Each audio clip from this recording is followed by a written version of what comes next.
Chronicles of Hildegoth the First. Copyright 2017 by Stuart Staub, all rights reserved worldwide. This recording and the book from which it is derived is a work of fiction. Names, characters, places, and incidents either are products of the author's imagination or are used fictitiously.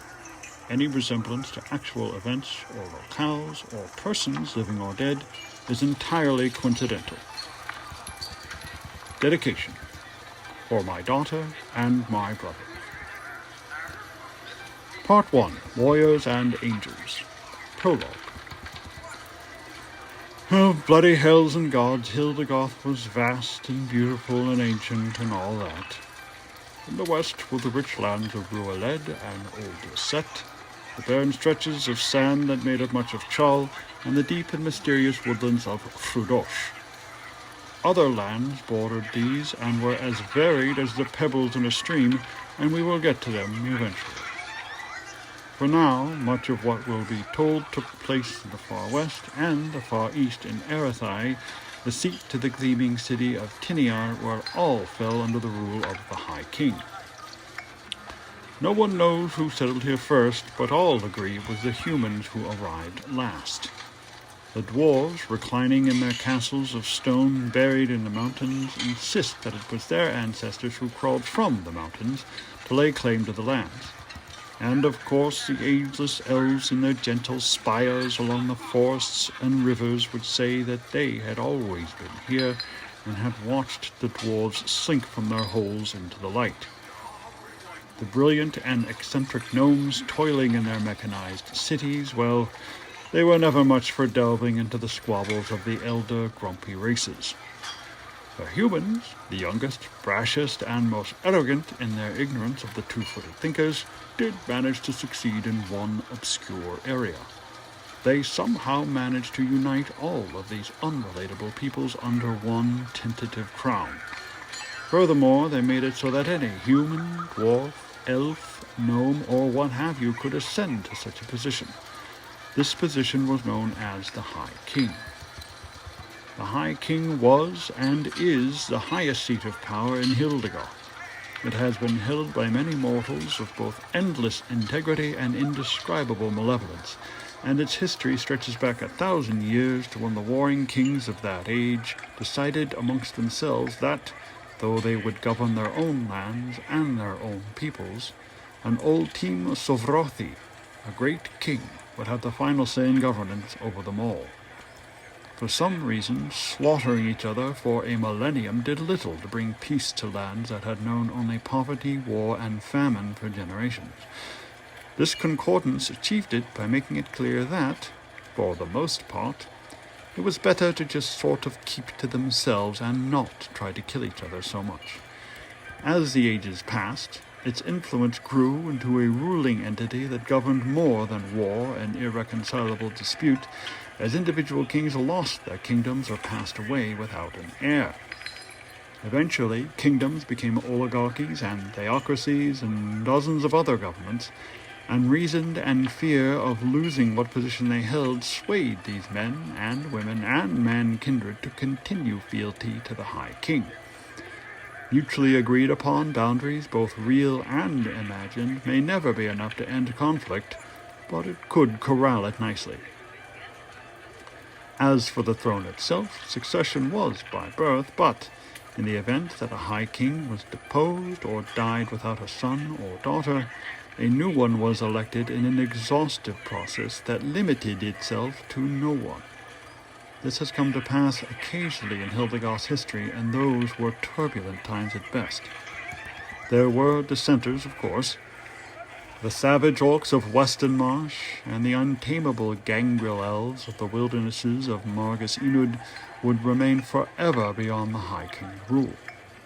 Additionally, organizations within the kingdoms themselves have opposed it since its inception. Such institutions like the Ardet Marsai, whose crimson-robed officials dot royal court to this day, vied for their bizarre and dark agendas. Or the Circle of Toro, the foul garden in which a member grew to such a place of power he actually had the ear of High King Udid the Red, who brought about the Great Cleansing, the most despicable sanction in the history of Hildegoth. King Urid eventually went mad and took his own life, leaving the seat vacant for nearly a decade, the longest in its history.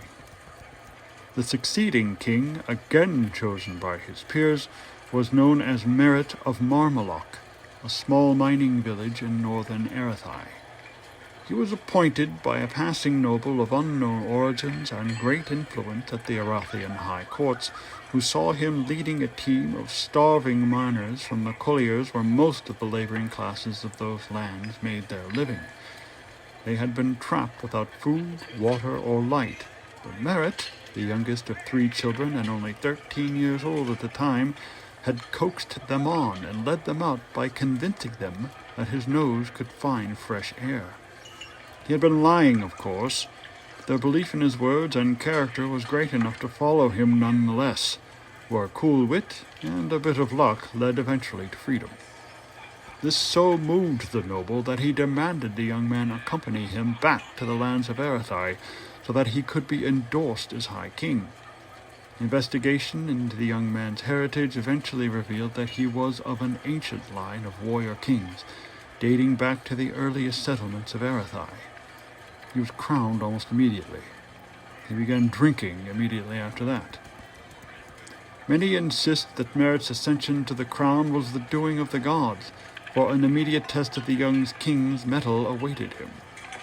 The overwhelmed boy king found himself knee-deep in the most trying times in recent memory, the Garol Wars. Vicious trollkin, hell-spawned and enhanced by the dreams and means of some foolish lord whose name has been lost to petty history, the Garols nearly toppled civilized life in the known lands. Only careful conspiracy between humans and man-kindred, and the formation of the fighting Garolikai, vanquished them, though they were never truly eradicated. After the Garol Wars had seen their last days, the great armies of the High King saw themselves fall into disuse and then ruin.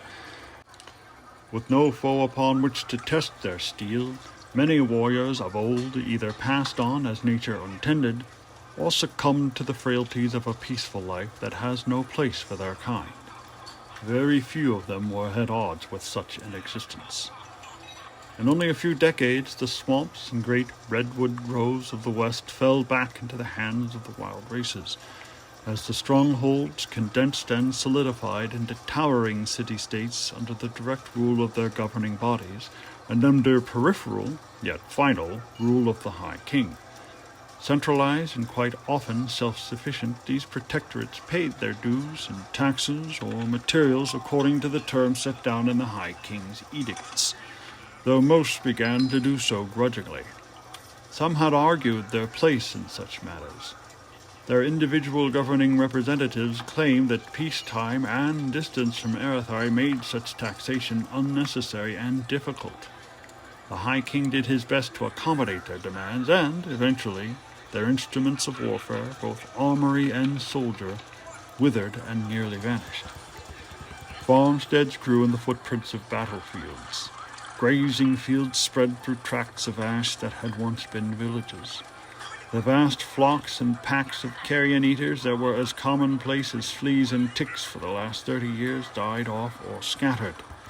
The settled realms of Hildegoth became a land of green hills, peaceful roads, and infrequent strife. The vast unsettled lands between these kingdom cities fell under their appropriate rule, but enjoyed a life free from most constraints as long as outright anarchy or lawlessness did not take hold. It was a land for which a king could feel pride despite its eccentricities. And, as the endless pattern demanded, the scale that had shifted and paused in favor of good slowed, shuddered, and began to swing inexorably back to balance, but did not stop there.